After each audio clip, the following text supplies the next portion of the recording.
Joining me now, former House Oversight Chair Darrell Issa. Great to see you, Darrell. Oh, great to see you, Liz, and thank you so much for covering the need for FISA reform. It looks like the FISA court is now saying, Congress, if you won't punish these FBI officials, if you won't hold them accountable, we will, because the FISA court banned and blocked the FBI officials who deceived it and misled it in order to spy on the Trump campaign. Looks like the judge is really hammering them, throwing the book at them, saying enough is enough.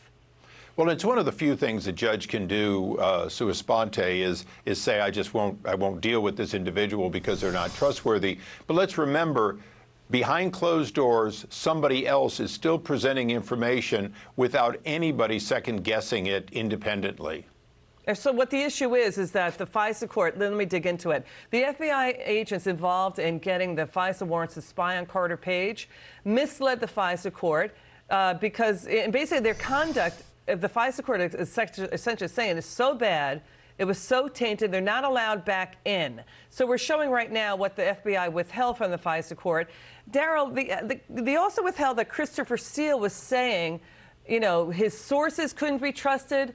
Steele's own sources were saying Steele couldn't be trusted. That was all withheld from the FISA court. Well, exactly. You had an unreliable former spy who was paid basically two different ways to produce this, and they kept all of that. They kept who was paying for it, they kept his unreliability, and he kept even his statement that he didn't want to be held responsible for the unreliability of the source.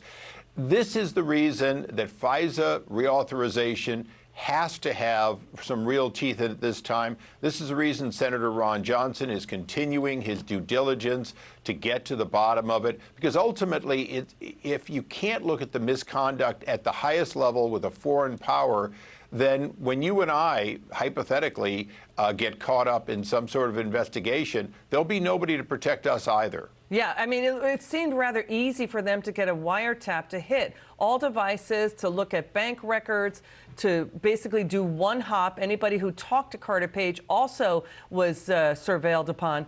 Jerry Nadler, House Judiciary Chair, he's saying he may let FISA expire. Your reaction to that? Well, knowing what we need to fix and the fact that over the years there has been some bipartisan support on fixing it, it would be a travesty to let it expire. A short-term reauthorization or do some of these fixes, either one would be better. Again, we know that, in fact, the inherent problem with a FISA court, it's like a grand jury. It's one side presenting a case. The difference is with a grand jury, you have an indictment, and then the indicted person gets his lawyer and begins doing discovery. Here, the president and people around him, before, during, and even after he was elected, continued to be unaware of their being spied on. That's a travesty that cannot be allowed to continue, but not because of the president. The president has great power. It's because there's a broader question of everybody's rights. If they can do it to a future president, they can do it to anybody. Yeah, that's the point. Jerry, by the way, those FISA powers expire on March 15th. We dug in. We found that there were, despite what the media was reporting, the FBI did have informants on the Trump campaign, also to monitor the Trump administration into 2017. Final word, Darrell.